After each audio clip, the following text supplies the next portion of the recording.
নানা আয়োজনে পিরোজপুর মুক্ত দিবস পালিত হয়েছে।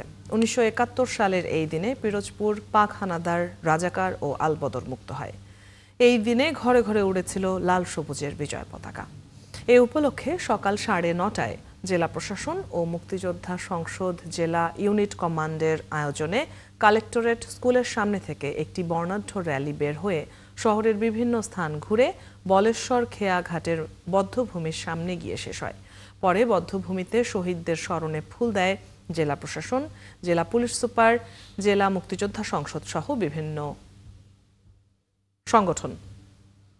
এ সময় উপস্থিত ছিলেন জেলা প্রশাসক আবু সাইদ, জেলা পুলিশ সুপার মোহাম্মদ মঞ্জুর আহমেদ সিদ্দিকী, জেলা বিএনপির সদস্য সচিব সাইদুল ইসলাম কিসমত, জেলা মুক্তিযোদ্ধা সংসদের আহ্বায়ক আহমেদ শহীদুল হক চান সহ বীর মুক্তিযোদ্ধা বৃন্দ এবং বিভিন্ন শিক্ষা প্রতিষ্ঠানের প্রধান ও শিক্ষার্থীবৃন্দ।